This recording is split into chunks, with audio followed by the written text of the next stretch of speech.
പ്രാർത്ഥനയില്ലാത്ത ജീവിത പങ്കാളിയുണ്ടോ, മക്കളുണ്ടോ? ഇവിടെ നമ്മൾ ചെയ്യേണ്ട ഒരു കാര്യമാണ്. ഇന്ന് അനേകരും മുറിവേറ്റ മനസ്സുമായി, ക്ഷമിക്കാൻ പറ്റാതെ, സ്നേഹിക്കാൻ പറ്റാതെ, എളിമപ്പെടാൻ പറ്റാതെ, കുടുംബത്തിൽ അതുപോലെ അസ്വസ്ഥതകളുടെ നടുവിൽ വർഷങ്ങൾക്ക് മുമ്പ് സംഭവിച്ച കാര്യങ്ങൾ പോലും മനസ്സിൽ ഏറ്റെടുത്ത് താലോലിച്ച് അതിന്റെ വേദനയും അതിന്റെ നഷ്ടബോധവും അതിന്റെ പരാജയ ഭീതിയും അതിന്റെ ജീവിതത്തിന്റെ വേദനകൾ വഹിച്ചുകൊണ്ട് കടന്നു പോകുന്നതിന്റെ പിന്നിലുള്ള കാരണം നിന്റെ ജീവിതത്തെ, നിന്റെ കുടുംബത്തെ, നിന്റെ ദാമ്പത്യത്തെ, നിന്റെ ബന്ധങ്ങളെ, നിന്റെ വിശുദ്ധ ജീവിതത്തെ, നിന്റെ പ്രാർത്ഥനാ ജീവിതത്തെ, നിന്റെ കൃപയുടെ ജീവിതത്തെ തകർക്കുന്നതും ഈ ജീവിതത്തിന്റെ സാഹചര്യത്തിൽ മാത്രമാണ്.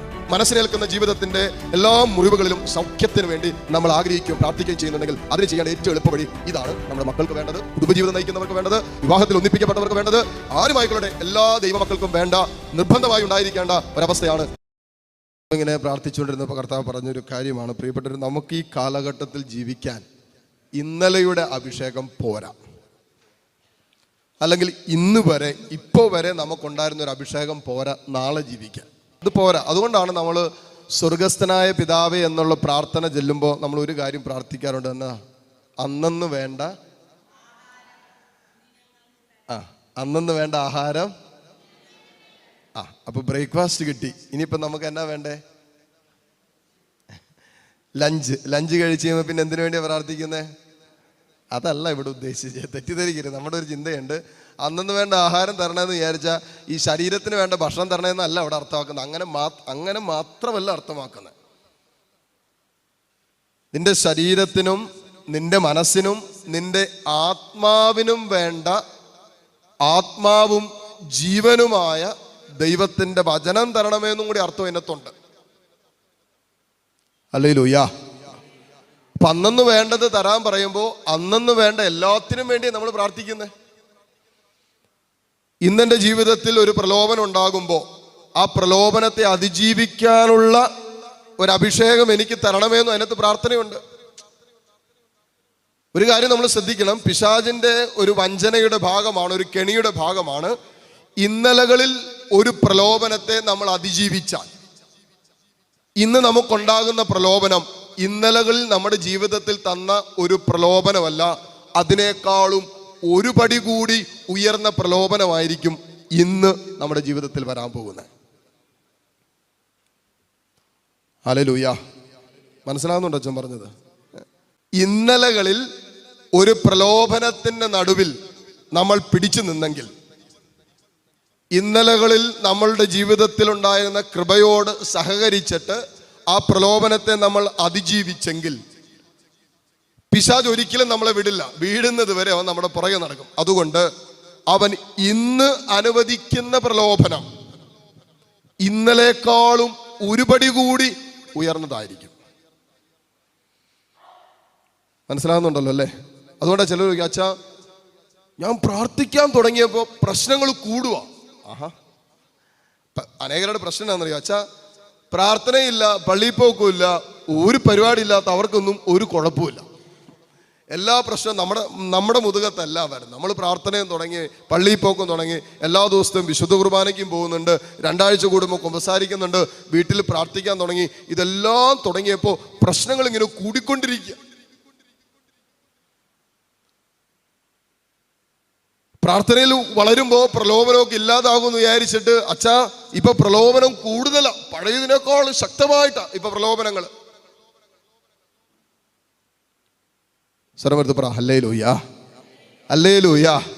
അപ്പൊ ഇന്നലകളിൽ ചില ജീവിതത്തിന്റെ കുടുംബത്തിന്റെയൊക്കെ പ്രശ്നങ്ങള്, പ്രതിസന്ധികള്, അപ്പം പറഞ്ഞത്, അമ്മ പറഞ്ഞത്, ജീവിത പങ്കാളി പറഞ്ഞത്, മക്കൾ പറഞ്ഞത്, അയൽവക്കക്കാരൊക്കെ പറഞ്ഞത് നമുക്ക് വലിയ പ്രശ്നമില്ലാതെ നമുക്ക് അങ്ങോട്ട് ക്ഷമിക്കാൻ പറ്റി എങ്കിൽ, മക്കളെ നിങ്ങൾ നോക്കിക്കോ, ഇന്ന് നിന്റെ മേൽ ആഞ്ഞടിക്കാൻ പോകുന്ന കൊടുങ്കാറ്റ്, നിനക്കെതിരെ പറയാൻ പോകുന്ന കാര്യങ്ങൾ, പിശാച് ഒരുക്കുന്ന വ്യക്തികളുടെ അധരങ്ങളിലൂടെ വരുന്നത് നിനക്ക് ഇന്നലകളിൽ ക്ഷമിച്ച അഭിഷേകം കൊണ്ട് നേരിടാൻ പറ്റാത്ത വിധത്തിലുള്ള കൊടുങ്കാറ്റായിരിക്കും. ഇത് പ്രാർത്ഥനയിലും ആത്മീയതയിലും വിശുദ്ധ ജീവിതത്തിലും വളരാൻ ആഗ്രഹിക്കുന്നവർക്കുള്ള കാര്യമായിട്ടോ പറയുന്നത്. അല്ലാത്തവരൊരു പ്രലോഭനം ഉണ്ടായി അതിനകത്ത് വീണ് കമന്നടിച്ച് കിടക്കുക, ഒരു കുഴപ്പമില്ല, നിനക്കിനി ഒരു പ്രലോഭനവും ഉണ്ടാവില്ല, നിനക്കിനി ഒരു പ്രശ്നവും ഉണ്ടാവില്ല. നീ പിശാചിന്റെ വഞ്ചനയില്ല പിന്നെ നിന്നെ പ്രലോഭിപ്പിക്കുന്നതിന്. നീ സാത്താന്റെ കെണി കിടക്കുക, അവന്റെ ആധിപത്യത്തിലേക്ക്, അവന്റെ അധികാരത്തിലേക്ക് നിന്റെ ജീവിതം മാറി.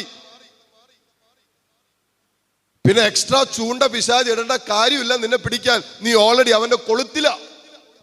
സ്വരമെടുത്ത് പറ ഹല്ലേലൂയ, അച്ഛൻ പറയുന്നത് മനസ്സിലാവുന്നു. പിശാച് ഓൾറെഡി നമുക്കായിട്ട് ഒരു കൊളുത്തിട്ടിട്ട് ആ കൊളുത്തിൽ തൂങ്ങിക്കിടക്കുന്നത് കണ്ടപ്പോൾ കണ്ണിന് കൗതുകകരവും ആസ്വാദകരവുമായി കണ്ടപ്പോൾ നമ്മൾ അതിനെ വിഴുങ്ങിയിട്ട് ഇന്ന് പിശാചിന്റെ കൊളുത്തിൽ അവന്റെ ചൂണ്ടയ്ക്ക് തുമ്പത്ത് കിടക്കുന്ന നമ്മളെ പിടിക്കാൻ വീണ്ടും ഒരു ചൂണ്ട ഇടണ്ട. മനസ്സിലാവുന്നുണ്ടല്ലേ? അതാണ് ഈ പറഞ്ഞുകൊണ്ടിരിക്കുന്നത്.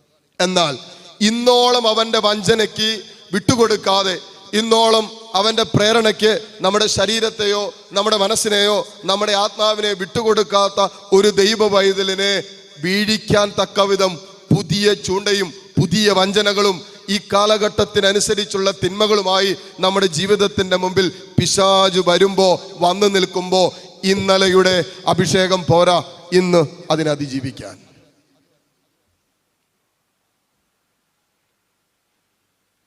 ഹല്ലേലൂയ. അച്ഛാ, ഞാൻ ഇന്നലെ പ്രാർത്ഥിച്ചായിരുന്നു, മിനിഞ്ഞാന്ന് പ്രാർത്ഥിച്ചായിരുന്നു. ഞാൻ ആഴ്ചയിൽ 2 ദിവസം പള്ളി പോകുന്നുണ്ട്. ഇത് പിശാചിന്റെ ഒരു കെണി എന്നാണെന്നറിയാം പ്രിയപ്പെട്ടവരെ. നമ്മൾ എപ്പോഴാണോ നമ്മുടെ ആത്മാവിൽ വീക്കായിട്ട് നിൽക്കുന്നത്, അപ്പോഴാണ് പിശാച് നമ്മളെ ശക്തമായിട്ട് അടിക്കുന്നത്. നിങ്ങൾ ഞങ്ങളുടെ അച്ഛന്മാരൊക്കെ ഈ ആഫ്രിക്കൻ രാജ്യങ്ങളിലൊക്കെ വർക്ക് ചെയ്യുന്നുണ്ട്. എൻ്റെ ബാച്ച്മേറ്റ് അടുത്ത കാലത്ത് ഒരു സഹോദരൻ പോയിട്ടുണ്ട്. വേറെ ബാച്ച്മേറ്റ് അവിടെ വർക്ക് ചെയ്യുന്നുണ്ട് നാളുകളായിട്ട്. ഞങ്ങളുടെ സീനിയേഴ്സും ജൂനിയേഴ്സും ആയിട്ടുള്ള അച്ഛന്മാരുണ്ട് ആഫ്രിക്കയിൽ. വേറെ അവിടെ വെള്ളവും വെളിച്ചോ അല്ലെങ്കിൽ നമ്മുടെ ഇവിടുത്തെ പോലെ സൗകര്യങ്ങളൊന്നുമില്ലാത്ത നാടാണ്. ലോകത്തിലെ തന്നെ ഏറ്റവും ദാരിദ്ര്യം പിടിച്ച രാജ്യമാണ് ചാഡ് എന്ന് പറയുന്നത്. എന്നതാ? ചാടാനല്ല, ചാഡ്, അതാണ് എൻ്റെ പേര്. അപ്പോൾ അവിടെ ഞങ്ങളുടെ MSFS വൈദികർ മിഷൻ പ്രവർത്തനം ചെയ്യുന്നുണ്ട്. അപ്പോൾ അവിടെ ചെല്ലുമ്പോൾ ഒരു പ്രശ്നമുണ്ട്. നമ്മുടെ ഇവിടുത്തെ ഈ കരുത്തും ബലമൊക്കെ ആയിട്ട് അങ്ങനെ അവിടെ ചെന്നെന്ന് പറഞ്ഞാൽ അവിടെ ചെന്ന് കഴിയുമ്പോൾ ഏതാനും ദിവസങ്ങൾക്കുള്ളിൽ ഈ പോകുന്ന എല്ലാവർക്കും തന്നെ മലേറിയ പിടിക്കും. മലേറിയ. ഇപ്പം ചില അച്ഛന്മാരൊക്കെ മലേറിയ പിടിച്ചിട്ട് മരണത്തിൻ്റെ വക്കിലെത്തിയിട്ട് അവിടുന്ന് എയർ ആംബുലൻസിന് വരെ നാട്ടിൽ കൊണ്ടുവന്നിട്ടുണ്ട്. നാട്ടിൽ വരുമ്പോൾ കുഴപ്പമില്ല, ഇവിടുത്തെ ചികിത്സയ്ക്ക് അവിടെ അങ്ങനെ ചികിത്സയ്ക്ക് മലേറിയ ചികിത്സിക്കാനുള്ള അവസ്ഥകളൊന്നുമില്ല. അപ്പോൾ ഇവിടെ നിന്ന് ഇഞ്ചക്ഷൻ എടുത്തിട്ടോ ഗുളിക എടുത്തിട്ടൊക്കെയാണ് ഇവർ അങ്ങോട്ട് പോകുന്നത്. എങ്കിൽ പോലും പ്രിയപ്പെട്ടവരെ, അവിടുത്തെ ആ ഒരു മലേറിയ പരത്തുന്ന കൊതുകിൻ്റെ അതിനെ അതിജീവിക്കാൻ തക്ക വിധത്തിലുള്ള ഒരു ഇമ്മ്യൂണിറ്റി, ഒരു പവർ നമ്മുടെ ഇവിടെ നിന്ന് പോകുന്നവർക്കില്ല. അവിടുത്തെ ആൾക്കാർക്ക് അത് പ്രശ്നമില്ല. അവർ നാളുകളായിട്ട് അവിടെ തന്നെ വസിക്കുന്നതുകൊണ്ട് നമ്മുടെ അച്ഛന്മാർ ഒരു മലേറിയ കഴിഞ്ഞ് ജീവനോടെ ചത്തുയർത്ത് പുറത്തേക്ക് വരുമ്പോൾ 2 മാസം കഴിയുമ്പോൾ വീണ്ടും കിടക്കുക. ചിലരൊന്നും അവിടെ പറ്റാതെ തിരിച്ചു പോകുന്ന വൈദികർ ഞങ്ങളുടെ സമൂഹത്തിലുണ്ട്. ചിലവരങ്ങനെ അതിജീവിച്ച് അവിടെ കടന്ന് അതിനെതിരെ യുദ്ധം പ്രഖ്യാപിച്ച് അല്ലെങ്കിൽ ഒരു ഇമ്മ്യൂണിറ്റി പവർ ശരീരം സ്വാഭാവികമായി ഏറ്റെടുത്തിട്ട് ഇപ്പോൾ ശുശ്രൂഷ ചെയ്യുന്ന വൈദികരുണ്ട്. സർമ്മത്ത് പറഞ്ഞ ഹല്ലേലൂയ, ഹല്ലേലൂയ. അപ്പൊ ഈ ആഫ്രിക്കയിലൊക്കെ വിടുമ്പോൾ നമ്മൾ പ്രത്യേകം ശ്രദ്ധിക്കാനുള്ള കാര്യമാണ്, ഇച്ചിരി ആരോഗ്യവും കരുത്തൊക്കെ ഉള്ളവരെ വിടുക. കാരണം ഇച്ചിരി ഇമ്മ്യൂണിറ്റി പവർ കുറവുള്ളവർക്ക്, ഇതിനെ എതിർക്കാനുള്ള ശക്തി ശരീരത്തിന് കുറവുള്ളവർക്ക് അവിടെ ചെല്ലുമ്പോൾ തന്നെ മലേറിയ പിടിക്കും. അപ്പൊ പിറ്റേ ഫ്ലൈറ്റിന് തിരിച്ചു കൊണ്ടുവരാം. കാരണം അതിനെ പ്രിവെന്റ് ചെയ്യാനുള്ള ബലം ശരീരത്തിനില്ല. ശ്രമത്തിൽ പറഞ്ഞ ഹല്ലേലൂയ. പെട്ടെന്ന് പിടിക്കും, പെട്ടെന്ന് ഈ രോഗം പിടിക്കും എന്ന് പറയുന്നത് പോലെ നിന്റെ ആത്മാവിന്റെ ഇമ്മ്യൂണിറ്റി പവർ എപ്പോ വീക്കാകുന്നുവോ, നിന്റെ ആത്മാവിന്റെ കൃപ എപ്പോൾ ചോർന്നു പോകുന്നുവോ, നിന്റെ ആത്മാവിന്റെ കരുത്തിന് എപ്പോൾ മാന്ദ്യം സംഭവിക്കുന്നുവോ, അപ്പോഴാണ് പിശാച് നിന്റെ ജീവിതത്തിന്റെ എല്ലാ പിന്നാമ്പുറങ്ങളിലും ഇറങ്ങി പ്രവർത്തിക്കുന്നതും നിന്റെ ജീവിതത്തെ, നിന്റെ കുടുംബത്തെ, നിന്റെ ദാമ്പത്യത്തെ, നിന്റെ ബന്ധങ്ങളെ, നിന്റെ വിശുദ്ധ ജീവിതത്തെ, നിന്റെ പ്രാർത്ഥനാ ജീവിതത്തെ, നിന്റെ കൃപയുടെ ജീവിതത്തെ തകർക്കുന്നതും ഈ ജീവിതത്തിന്റെ സാഹചര്യത്തിൽ മാത്രമാണ്. അതുകൊണ്ടാണ് അച്ഛൻ പറഞ്ഞത് നമുക്ക് ഇന്നലത്തെ കൃപ പോരാ ഇന്ന് ജീവിക്കാനെന്ന്. സർമൃത്തി പറ ഹല്ലേലൂയ. പല ധർമ്മത്തിൽ പറഞ്ഞേ ഹല്ലേലൂയ, ഹല്ലേലൂയ. അടുത്തേക്ക് മുഖത്തേക്ക് നോക്കിട്ട് ഇന്ന് ജീവിക്കാൻ പുതിയ കൃപ വേണമെന്ന് പറഞ്ഞേ പറ. അടുത്തിരിക്കുന്ന മുഖത്തേക്ക് നോക്കിയിട്ട് പറ. 2 പേരും നന്നായിട്ട് ഉറങ്ങുന്നുണ്ട്. എഴുന്നേൽപ്പിക്കാൻ വേണ്ടി പറയാൻ പറഞ്ഞതേ ഉള്ളൂ. നിങ്ങളൊക്കെ നല്ല ഉണർവോടിരിക്കും. 2 പേര് ഇച്ചിരി മയങ്ങുന്നുണ്ടായിരുന്നു. അവർ എഴുന്നേൽപ്പിക്കാൻ വേണ്ടിയായിരുന്നു. ഇപ്പം നമ്മൾ ഈ വചനം കേൾക്കുന്നതും പ്രിയപ്പെട്ടവർ എല്ലാ ദിവസവും, അതുകൊണ്ടാണ് പറയുന്നത് നിങ്ങൾ എല്ലാ ദിവസവും ചെയ്യേണ്ട ചില കാര്യങ്ങളിൽ ഒരു കാര്യമാണ് എല്ലാ ദിവസവും വചനം വായിക്കണം. മനസ്സിൻ്റെ നവീകരണത്തിന് വേണ്ടി, മനസ്സിൻ്റെ ബലത്തിന് വേണ്ടി ദൈവം തന്നിരിക്കുന്നതാണ് വിശുദ്ധ ഗ്രന്ഥം. നിന്റെ ആത്മാവിൻ്റെയും ശരീരത്തിൻ്റെയും സൗഖ്യത്തിന് വേണ്ടി അവൻ തൻ്റെ ശരീരവും രക്തവും നമുക്ക് തരുന്നുണ്ട്. അവന്റെ രക്തത്താൽ നമുക്ക് സൗഖ്യമുണ്ട്. 1 പത്രോസ് 2:24 വചനം പറയുന്നു, അവന്റെ മുറിവിനാൽ നമുക്ക് സൗഖ്യമുണ്ട്. യെശയ്യാ 53:5 പറയും, അവന്റെ ക്ഷതങ്ങളാൽ നാം സൗഖ്യം പ്രാപിച്ചു. ഇവന്റെ ശരീരവും രക്തവും നമ്മൾ സ്വീകരിക്കുമ്പോൾ നമ്മുടെ ശരീരത്തിലും നമ്മുടെ രക്തത്തിലേക്കും അവന്റെ ശരീരവും രക്തവും കലരുമ്പോൾ അത് ശരീരത്തിന് സൗഖ്യമാകും, നമ്മുടെ ആത്മാവിന് സൗഖ്യമായിട്ട് മാറും. ഇനി മനസ്സിന് സൗഖ്യം കിട്ടണമെങ്കിൽ നമ്മൾ വചനം വായിക്കണം. ശ്രമമെടുത്ത് പറ ഹല്ലേലൂയ, ഹല്ലേലൂയ.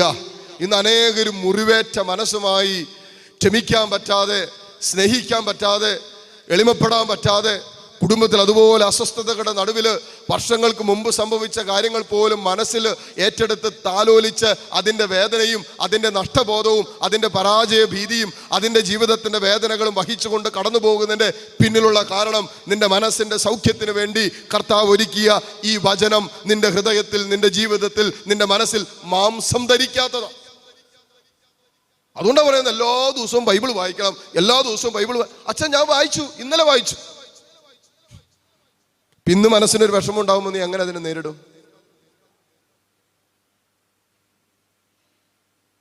Hallelujah, hallelujah. നമ്മുടെ മനസ്സിന് വേദന ഉണ്ടാക്കുന്ന കാര്യങ്ങൾ എല്ലാ ദിവസവും ഉണ്ടാകുന്നുണ്ട്. ചിലവരുണ്ട്, അച്ഛാ നമ്മൾ മറ്റേ കുരിശിൻ്റെ വഴി ചെല്ലുമ്പോൾ പ്രാർത്ഥിക്കാറുണ്ട്, ഒരു വേദന തീരും മുമ്പേ. പരിചയമുണ്ട്. നമ്മുടെ അവസ്ഥ ഒന്ന് തീരുന്നതിന് മുമ്പേ മറ്റൊന്ന് വന്നു കഴിഞ്ഞു. ഒരെണ്ണം എങ്ങനെയെങ്കിലൊക്കെ ഒന്ന് അഡ്ജസ്റ്റ് ചെയ്ത് അതിൽ നിന്ന് അങ്ങോട്ട് പുറത്തേക്ക് വന്നപ്പോഴാണ് ദാണ്ടെ അടുത്തത്. ചിലരുണ്ട്, അച്ഛാ വീട്ടിൽ ഒരാളൊന്ന് ഹോസ്പിറ്റലിൽ നിന്ന് ഇറങ്ങി വീട്ടിൽ കൊണ്ടുവന്നപ്പോൾ ദാണ്ടെ അടുത്ത ആൾ റെഡി ആയിട്ട് നിൽക്കുക ഹോസ്പിറ്റലിൽ പോകാനായിട്ട്. പിന്നെ അതിനെ ഹോസ്പിറ്റലിൽ കൊണ്ടുപോയി തിരിച്ചിവിടെ കൊണ്ടുവന്നപ്പോൾ മൂന്നാമത്തത് റെഡിയായി.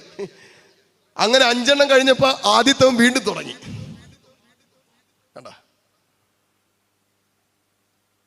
ഇപ്പൊ മനസ്സിനേൽക്കുന്ന ജീവിതത്തിൻ്റെ എല്ലാ മുറിവുകളിലും സൗഖ്യത്തിന് വേണ്ടി നമ്മൾ ആഗ്രഹിക്കുകയും പ്രാർത്ഥിക്കുകയും ചെയ്യുന്നുണ്ടെങ്കിൽ അതിന് ചെയ്യേണ്ട ഏറ്റവും എളുപ്പ വഴി എല്ലാ ദിവസവും ദൈവത്തിൻ്റെ വചനം നിർബന്ധമായി നമ്മൾ വായിക്കണം. അല്ലെങ്കിൽ പിറുപിറുപ്പും മുറിവേറ്റ മനസ്സുമായി ജീവിതത്തിൻ്റെ അവസാനം വരെ നീ ജീവിക്കേണ്ടി വരും. എല്ലാറ്റിനും പരാതിയായിരിക്കും, എല്ലാറ്റിനോരും പരാതിയായിരിക്കും. ആരെയും സ്നേഹിക്കാൻ പറ്റില്ല, ആരെയും അങ്ങോട്ട് ഉൾക്കൊള്ളാൻ പറ്റില്ല.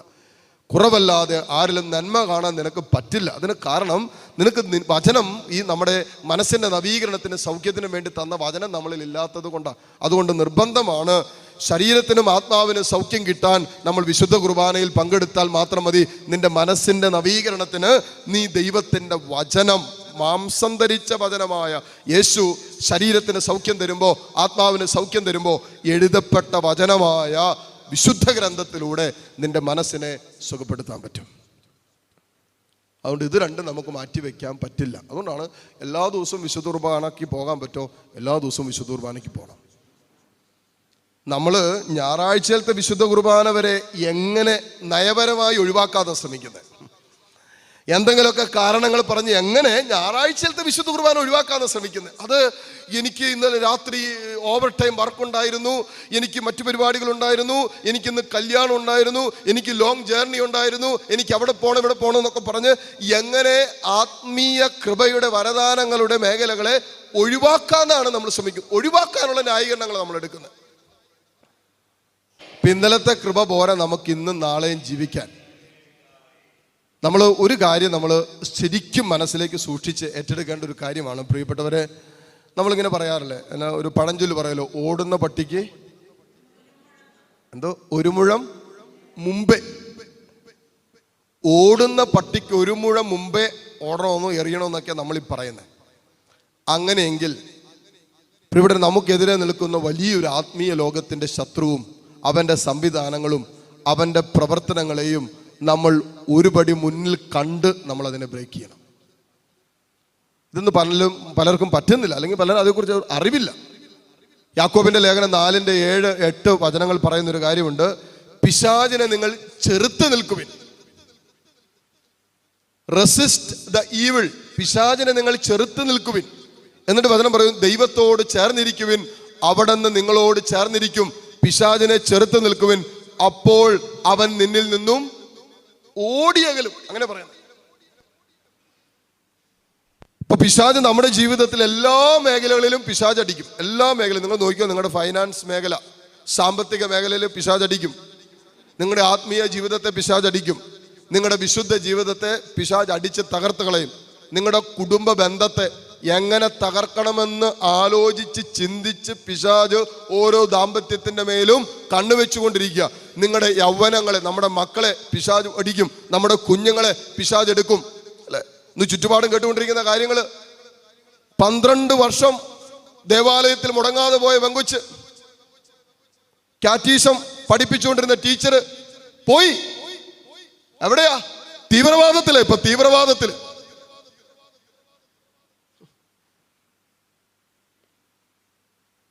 നാളെ നമ്മുടെ ഈ ഇരിക്കുന്ന മക്കൾക്ക് സംഭവിക്കാവുന്ന കാര്യം തന്നെയാണ് ഈ പറഞ്ഞുകൊണ്ടിരിക്കുന്നത്. അവിടെ നിന്ന് വിദേശത്ത് നിന്ന് വീഡിയോ എടുത്ത് അയച്ചേക്കുക, ഞാൻ എൻ്റെ ഇഷ്ടപ്രകാരം ഞാൻ പോയതാ. തലേന്ന് വരെ പള്ളി പോയ പെങ്കുച്ച്,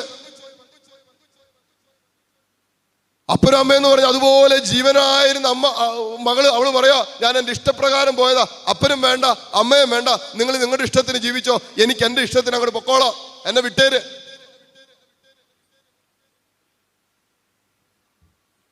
സ്വരമെടുത്ത് പറഞ്ഞ ഹല്ലേലൂയ, ഹല്ലേലൂയ. അതുകൊണ്ട് പ്രിയപ്പെട്ടവരെ, പിശാച് ഇങ്ങനെ ഓങ്ങി നിൽക്കുക, അടിക്കാൻ നിൽക്കുക. അത് നമ്മൾ മനസ്സിലാക്കാതെ, അതുകൊണ്ട് വചനം പറയാം, നിങ്ങൾ ആത്മാവിൽ ഉണർവുള്ളവരായിരിക്കുവിൻ, നിങ്ങൾ ജാഗരൂകതയോടെ ഇരിക്കുവിൻ, നിങ്ങൾ ഉണർന്നിരിക്കുവിൻ എന്നൊക്കെ വചനം പറയുന്നത് ഈ ആത്മാവിന്റെ ഉണർവ് സൂക്ഷിക്കാനാ. അവൻ അടിക്കാൻ ഇങ്ങനെ ഓങ്ങി നിൽക്കുക. ആരുടെയൊക്കെയോ പ്രാർത്ഥന നമുക്ക് വേണ്ടി ഉയർന്നു നിൽക്കുന്നത് കൊണ്ട് ഒരു പ്രാർത്ഥനയുടെ സംരക്ഷണ കവചം, എന്റേതല്ലാത്ത മറ്റാരുടെയോ പ്രാർത്ഥനയുടെ ഒരു സംരക്ഷണത്തിന്റെ കവചം എൻ്റെ കാവൽ ദൂതൻ ഇങ്ങനെ എനിക്ക് ചുറ്റും നിൽക്കുന്നത് കൊണ്ടാണ് ചില അടിയിൽ നമ്മൾ വീണു പോകാത്തതും, ചില അടികൾ അതിൻ്റെ നടുവിൽ നമ്മൾ തകർന്നു പോകാത്തതും, അല്ലെങ്കിൽ അടി കിട്ടാത്തതും. സ്വരമെടുത്ത് പറ ഹല്ലേലൂയ, ഹല്ലേലൂയ. അതുകൊണ്ട് പ്രാർത്ഥനയില്ലാത്ത ജീവിത പങ്കാളിയുണ്ടോ, മക്കളുണ്ടോ, ഇവിടെ നമ്മൾ ചെയ്യേണ്ട ഒരു കാര്യമാണ്, അവർക്ക് വേണ്ടി പ്രാർത്ഥന കൊണ്ട്, യേശുവിൻ്റെ രക്തം കൊണ്ട് ഒരു സംരക്ഷണത്തിന്റെ കവചം അവർക്ക് വേണ്ടി നമ്മൾ ഏർപ്പെടുത്തുന്നില്ലെങ്കിൽ ഉറപ്പാണ് പിശാചിന്റെ വഞ്ചനയിൽ നമ്മുടെ മക്കൾ പെട്ടുപോകും. അതിനൊരു സംശയവുമില്ല. അതിപ്പോ പള്ളിയിൽ എല്ലാ ദിവസവും വരുന്നവനാണെങ്കിലും, എല്ലാ ദിവസവും കുമ്പസാരിക്കുന്നവനാണെങ്കിലും, എല്ലാ ദിവസവും വിശുദ്ധ കുർബാന സ്വീകരിക്കുന്നവളാണെങ്കിലും, ആരെ വേണമെങ്കിലും പിശാചിന് അവൻ്റെ വഞ്ചനയുടെ ഭാഗമാക്കി മാറ്റാൻ ശ്രമിക്കും. കാരണം ദൈവീക പദ്ധതിയോടും ദൈവഹിതത്തിനും വിപരീതമായി നിന്റെ ജീവിതത്തിൽ പിശാചിന് വ്യക്തമായ ഒരു പദ്ധതിയുണ്ട്. അത് പൂർത്തീകരിക്കപ്പെടുന്നത് വരെ, അത് നിന്റെ ജീവിതത്തിൽ പ്രാബല്യത്തിൽ കൊണ്ടുവരുന്നത് വരെ പിശാച് നിന്റെ മേൽ കണ്ണുവെച്ചിരിക്കുക. 5-6 വർഷം വലിയ കുഴപ്പമില്ലാതെ പോയ കുടുംബജീവിതം ഇപ്പം എന്നാ പറ്റിയേ? കഴിഞ്ഞ 15 വർഷം സമാധാനത്തിൽ പോയ കുടുംബം ഇപ്പം എന്നാ പറ്റിയേ? എല്ലാം ഓക്കെ ആയിരുന്നു വെച്ചോ, ഇപ്പൊ എന്നാ പറ്റിയേ? നമ്മൾ പ്രതീക്ഷിക്കാത്ത ചില മേഖലകളിൽ സൈറ്റൻ എൻട്രി എടുത്തിട്ട് അതിലൂടെ നമ്മുടെ കുടുംബത്തെ അടിച്ചു, നമ്മുടെ ദാമ്പത്യ ബന്ധത്തെ അടിച്ചു, നമ്മുടെ മക്കളുടെ കുടുംബ ജീവിതത്തെ തകർത്ത് തരിപ്പണമാക്കി. 6 മാസം തികഞ്ഞില്ല, ഇന്ന് 2 പേര് 2 സ്ഥലത്താ. പിശാച് പ്രവർത്തിക്കുന്ന വഴി അറിയാമായിരുന്നെങ്കിൽ, ഇവരുടെ ദാമ്പത്യത്തിന്റെ മേൽ പിശാച് കണ്ണുവെച്ചിട്ടുണ്ടെന്ന് മുൻകൂട്ടി അറിയാമായിരുന്നെങ്കിൽ, ആ ഓടുന്ന പട്ടിക്ക് 1 മുഴം മുമ്പേ എറിയാനുള്ള ദൈവിക ജ്ഞാനമുണ്ടായിരുന്നെങ്കിൽ, അവന്റെ വഴികളെ തകർക്കാനും അവന്റെ വഴികളെ റെസിസ്റ്റ് ചെയ്യാനും ഈ മക്കൾക്ക് പറ്റിയാണ്. ഇത് പറ്റുന്നില്ല. കാരണം എന്താ? ഇത് ഈ ലോകത്തിൽ പ്രവർത്തിച്ചു കൊണ്ടിരിക്കുന്ന തിന്മയെക്കുറിച്ചുള്ള അറിവില്ലാത്തത് കൊണ്ടും അതിനെ എതിർക്കാൻ തക്ക വിധത്തുള്ള സുവിശേഷത്തിന്റെ ജ്ഞാനമില്ലാത്തത് കൊണ്ടാണ്. ഹല്ലേലൂയ. സ്വരമെടുത്ത് പറഞ്ഞ ഹല്ലേലൂയ, ഹല്ലേലൂയ. കുടുംബജീവിതം നയിക്കുന്നവരുടെ പ്രത്യേക ശ്രദ്ധയ്ക്ക് നിങ്ങൾ ചെയ്യേണ്ട ഒരു കാര്യം പ്രത്യേകം പറയുകയാണ്. ഇപ്പോൾ കല്യാണം കഴിഞ്ഞിട്ട് 5, 10, 20, 30 ആയിക്കൊള്ളട്ടെ, അനിരുദ്ധം പറഞ്ഞില്ലേ 44 വർഷം കഴിഞ്ഞ ഫാമിലിയാണ് വന്നിട്ട് പറഞ്ഞത് ഡൈവോഴ്സ് വേണമെന്ന്. പിശാച് നിന്റെ മരണത്തിന്റെ അവസാന നിമിഷം വരെ കാവൽ നിൽക്കും, നിന്റെ ആത്മാവിനെ കൊണ്ടുപോകാൻ അവിടെയും വരെ നിൽക്കും. നമ്മളെക്കാളും ക്ഷമയുള്ളതാ പിശാച്.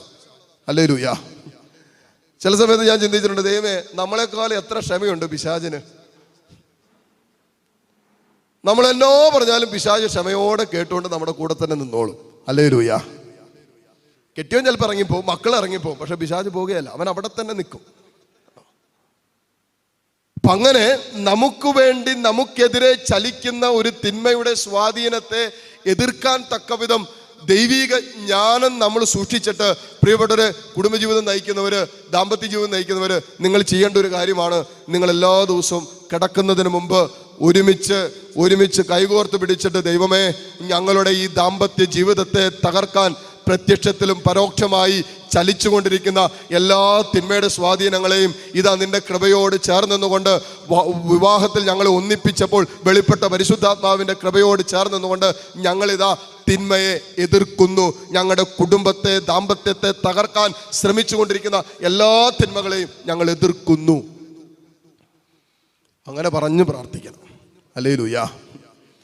അച്ഛാ, കെട്ടിയവരപ്പുറത്തെ മുറിയിൽ, ഞാനിപ്പുറത്തെ മുറിയിലാണ് കിടക്കുന്നത്, പിന്നെ എങ്ങനെയാ? ഒന്നിലെ കെട്ടിയോ കട്ടിലിൽ, ഞാൻ താഴെയായിരിക്കാം. ഇത് ഇന്നലകളിൽ അങ്ങനെ പ്രാർത്ഥിക്കാൻ മറന്നുപോയത് കൊണ്ടാണ് ഇപ്പം ഈ അവസ്ഥ നിൽക്കുന്നത്. നാളെ ഇതിൻ്റെ അപ്പുറവും ഒരാൾ ആ വീട്ടിലും ഒരാൾ ഈ വീട്ടിലാവും. അതിന് മുമ്പേ പ്രാർത്ഥിക്കാൻ തുടങ്ങിക്കോ. ഹല്ലേലൂയ. സ്വരമെടുത്ത് പറഞ്ഞ ഹല്ലേലൂയ, ഹല്ലേലൂയ. ഇവിടെ ഇരിക്കുന്ന മക്കള്, കുഞ്ഞുങ്ങളുണ്ട്, യുവജനങ്ങളുണ്ട്. നിങ്ങൾ ഇപ്പോഴേ പ്രാർത്ഥിക്കേണ്ട ഒരു വിഷയമാണ്, കർത്താവേ, ഞങ്ങളുടെ വിശുദ്ധിയെ കവർന്നെടുക്കാൻ ശ്രമിക്കുന്ന പിശാചിന്റെ വഞ്ചനകളെ തിരിച്ചറിയാനുള്ള ഒരു ജ്ഞാനം എനിക്ക് തരണമേ. എല്ലാ ദിവസവും പ്രാർത്ഥിക്കണം. മക്കൾ പ്രാർത്ഥിക്കണമെന്ന് എങ്ങനെ? നിങ്ങളുടെ വിശുദ്ധിയെ അല്ലെങ്കിൽ പിശാച് കണ്ണുവെച്ചിട്ടുണ്ട്, നിങ്ങൾ അറിയാൻ പാടില്ല. എന്തിനാ പിശാച് നിങ്ങളുടെ വിശുദ്ധിയെ കണ്ണുവെക്കുന്നത്? നിന്നിലൂടെ ജനിക്കാൻ പോകുന്ന തലമുറകളെ പിശാച് ഇപ്പോഴേ കണ്ടു. നിന്നെ മാത്രമല്ല, ഒരുവന്റെ വിശുദ്ധിയെ കൈവയ്ക്കുമ്പോൾ പിശാച് അവനിലൂടെ ജനിക്കാൻ പോകുന്ന തലമുറകളെ പിശാച് കണ്ടിട്ട് ഇവനിലേക്ക് കുത്തിവെക്കുന്ന അശുദ്ധിയുടെ വൈറസ് ഇവനിലൂടെ ഇവന്റെ തലമുറകളിലേക്ക് പോലെ എത്തണമെന്ന് പിശാച് ആഗ്രഹിക്കുന്നതുകൊണ്ടാണ് ഇപ്പൊ തന്നെ നിന്റെ മേൽ അശുദ്ധിയുടെ കാര്യങ്ങളെ പിശാച് കെട്ടിവെക്കുന്നത്.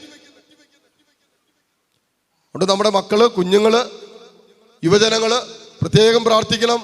ദൈവമേ, നിന്റെ വിശുദ്ധിയുടെ പങ്കുകാരനായി, നിന്റെ പരിശുദ്ധിയിൽ പങ്കുകാരിയായി നിരന്തരം ജീവിക്കാനുള്ള ഒരു കൃപ എനിക്ക് തരണമേ.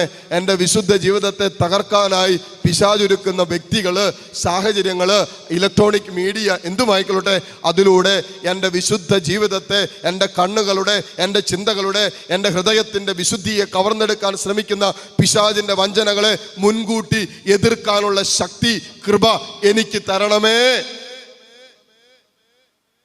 ഹല്ലേലൂയ. സ്ഥലമെടുത്ത് പറഞ്ഞേ ഹല്ലേലൂയ, ഹല്ലേലൂയ. ഇനിയിപ്പോൾ ചിലവരുണ്ട്, അച്ഛാ എൻ്റെ ഉത്തരവാദിത്തമൊക്കെ കഴിഞ്ഞ് ഇനിയിപ്പോൾ എങ്ങനെയെങ്കിലൊക്കെ പരിപാടിയൊക്കെ അവസാനിപ്പിച്ച് അങ്ങോട്ട് പോയാൽ മതി. എങ്ങോട്ട്? ചിലർ പറഞ്ഞു, എന്നെ ഏൽപ്പിച്ച എല്ലാ ഉത്തരവാദിത്തമൊക്കെ കഴിഞ്ഞ് വെച്ചാൽ ഇനിയിപ്പോൾ ഇച്ചിരി അങ്ങോട്ടൊക്കെ പ്രാർത്ഥിച്ച് അങ്ങോട്ട് പോയാൽ മതി. അങ്ങോട്ട് പോകണ്ടേ? അവസാന ശ്വാസത്തിലും പിശാച് നിന്നെ അറ്റാക്ക് ചെയ്യാം. Last momentum. ചില പ്രാർത്ഥിക്കാൻ പോകുമ്പോൾ ഈ ഭാര്യമാര് നല്ല പ്രാർത്ഥനകളായിരിക്കും, ചിലപ്പോൾ ഭർത്താക്കന്മാർ ഒട്ടും പ്രാർത്ഥന ഇല്ലാത്തവരുണ്ടാവും. അപ്പോൾ കുമ്പസാരിച്ചിട്ടൊക്കെ നാളുകളാവും. അത് കുമ്പസാരിച്ചാലും കുമ്പസാരിച്ചില്ലെങ്കിലും, വിശുദ്ധ കുർബാന സ്വീകരിച്ചാലും വിശുദ്ധ കുർബാന സ്വീകരിച്ചില്ലെങ്കിലും, ദൈവത്തെ സ്നേഹിച്ചാലും ദൈവത്തെ സ്നേഹിച്ചില്ലെങ്കിലും, ദൈവത്തെ മാറ്റി നിർത്തിയാലും ഒരു കാര്യം ഉറപ്പാണ്, മരണത്തിന്റെ മുമ്പിൽ വരുമ്പോൾ ചില ജീവിതങ്ങളിൽ പ്രകടമായ വ്യത്യാസങ്ങൾ നമുക്ക് കാണാൻ പറ്റും, കൃത്യമായിട്ട് കാണാൻ പറ്റും. അതുകൊണ്ടാണ് പ്രഭാഷകൻ പറയുന്നത്, മരിക്കുന്നതിന് മുമ്പ് ആരെയും നീതിമാനെന്ന് വിളിക്കരുത്, മരണത്തിലൂടെയാണ് മനുഷ്യനെ അറിയുക. ചിലവരൊക്കെ വീട്ടിലൊക്കെ, അച്ഛാ ഒന്ന് വരാവോ, എന്നാ അതെ രാത്രി ഉറങ്ങുന്ന സമയത്ത് കൂകുക, കാറിച്ചിയ, ഉറക്കൂല, കട്ടിലെ കടന്നിട്ട് ഭയങ്കര കൂകലും കാറിച്ച് ബഹളവും ഒച്ചപ്പാടുവോ, ഉറക്കം കിട്ടുന്നില്ല, തീരാറായി ഏതാനും ദിവസങ്ങളെ, പക്ഷെ ഉറക്കം കിട്ടുന്നില്ല. ഒന്ന് വന്ന് പ്രാർത്ഥിക്കാവോ, ഒന്ന് പ്രാർത്ഥിക്കാവോ, സമാധാനമായിട്ട് മരിക്കാൻ. എന്തിനാ സമാധാനമായിട്ട് മരിക്കാൻ? എത്ര പേർക്ക് സമാധാനമായിട്ട് മരിക്കാൻ പറ്റുമെന്ന് ആർക്കറിയാവുന്നേ? പിശാച് ഇങ്ങനെ നിൽക്കുക അവസാന നിമിഷത്തിൽ നിന്റെ ആത്മാവിൻ്റെ മേൽ. അതുകൊണ്ടല്ലേ കർത്താവിൻ്റെ രണ്ട് വശങ്ങളിലും കടന്ന കള്ളന്മാർ ഒരുവൻ അവസാന നിമിഷത്തിൽ അതുപോലെ തെറ്റ് ചെയ്തിട്ടും അതുപോലെ നരകത്തിന് അർഹമായ ജീവിതത്തിലൂടെ കടന്നുപോയിട്ടും അവസാന നിമിഷം അനുതാപത്തോടെ അവൻ പറഞ്ഞു, ദൈവമേ, ഞങ്ങളുടെ തെറ്റ് ഞങ്ങൾ മനസ്സിലാക്കുന്നു, ഞങ്ങളുടെ തെറ്റുകൊണ്ടാണ് ഞങ്ങൾ ഇവിടെ കിടക്കുന്നത് എന്ന് പറഞ്ഞ് നീ നീ നീ നീ സ്വർഗരാജ്യത്തിൽ പോകും, എന്നെ കൂടി ഒന്ന് ഓർത്തേക്കണേ. കർത്താവ് പറഞ്ഞു, ഇന്ന് ഈ നിമിഷം നീ എൻ്റെ കൂടെ പർദീസായില്ല. അപ്പുറത്ത് കടന്നവൻ പറഞ്ഞു, അതെ, നീ ദൈവമാണെങ്കിൽ നീ ചാട്, ഞങ്ങളെയും കൂടി എടുക്ക്, നീ ദൈവപുത്രൻ, നീ രക്ഷപ്പെട്, ഞങ്ങളെയും കൂടി രക്ഷപ്പെടുത്ത്. അപ്പോഴും അഹങ്കാരത്തില. കണ്ടോ, അവസാന നിമിഷവും അഹങ്കാരത്തിൽ മരിക്കാം, അവസാന നിമിഷവും അനുതാപമില്ലാതെ മരിക്കാം. മരണം മുന്നിൽ കാണുമ്പോഴും വെറുപ്പിലും വിദ്വേഷത്തിലും ക്ഷമിക്കാതെയും സ്നേഹിക്കാതെയും ചില ജീവിതങ്ങൾക്ക് ഈ ജീവിതം നിത്യനാശത്തിന് അർഹമാക്കി വെച്ച് കടന്നു പോകാം. പിശാചിന്റെ വഞ്ചന തിരിച്ചറിയണം. അതുകൊണ്ട് എല്ലാവരും പ്രാർത്ഥിക്കേണ്ട ഒരു പ്രാർത്ഥനയാണ്, കർത്താവേ എനിക്ക് എന്ത് തരണം? നേരത്തെ പണ്ട് പ്രാർത്ഥിക്കുമായിരുന്നല്ലോ, ഈശോ മറിയ ഔസേപ്പേ എൻ്റെ ആത്മാവിന് കൂട്ടായിരിക്കണേ. ഇപ്പൊ ആ പ്രാർത്ഥനയൊക്കെ പോയി. ഇവിടെ ഇരിക്കുന്ന പ്രായമാരടുത്ത് ചോദിച്ചാൽ അവര് പ്രാർത്ഥിച്ചുകൊണ്ടിരുന്ന പ്രാർത്ഥന എന്നതാ? ഈശോ മറിയ ഔസേപ്പേ. ഇപ്പോഴും പ്രാർത്ഥിക്കുന്നുണ്ട്. അങ്ങനെ പ്രാർത്ഥിക്കുന്നവരുണ്ടെന്ന് കൈ ഉയർത്തിക്കേ. ഈശോ മറിയ ഔസേപ്പേ എൻ്റെ ആത്മാവിനോട് കൂട്ടായിരിക്കണേ. പ്രാർത്ഥിക്കുന്നവരുണ്ടോന്ന് കൈ ഉയർത്തിക്കേ. വെറുതെ ഉയർത്തിക്കോ, എഴുന്നേപ്പിച്ചൊന്നും നിർത്താൻ പോകുന്നില്ല. ബാക്കിയുള്ളവർ ആരെ വിളിക്കുന്ന ആത്മാവിന് കൂട്ടാകാൻ? മറ്റേ പിശാചിനെ. അതിനെ കൂട്ടം പിടിച്ചുകൊണ്ട് പോയിക്കൊണ്ടിരിക്കുക. ലൂസിഫറെ ഫ്രീ ആയിട്ട് നിൽക്കുമല്ലേ, ബാ എൻ്റെ ആത്മാവിന് കൂട്ടായിരിക്കണേ. ഈശോ മറിയ ഔസേപ്പേ എൻ്റെ ആത്മാവിന് കൂട്ടായിരിക്കണേ. കാരണം മരണത്തിന്റെ അവസാന നിമിഷങ്ങളിൽ പോലും അനുതപിക്കാതെ മരിക്കാൻ പിശാച് നമ്മളെ പ്രേരിപ്പിക്കും. സ്വരമെടുത്ത് പറ ഹല്ലേലൂയാ, ഹല്ലേലൂയാ. അതുകൊണ്ട് അത് പിശാചിന്റെ ഈ വഞ്ചനകളെ തിരിച്ചറിയണമെങ്കിൽ വചനം പറയുന്നു, നമുക്ക് പരിശുദ്ധാത്മാവിന്റെ ജ്ഞാനം വേണം, ദൈവിക ജ്ഞാനം വേണം. പിശാച് നമ്മളിൽ പ്രവർത്തിക്കാൻ അടിക്കാൻ സാധ്യതയുള്ള എല്ലാ വഴികളെയും മുൻകൂട്ടി കണ്ട് അതിനെ ബ്ലോക്ക് ചെയ്യാൻ, അതിനെ തകർക്കാൻ വേണ്ട കൃപയ്ക്ക് പറയുന്ന പേരാണ് ദൈവിക ജ്ഞാനം.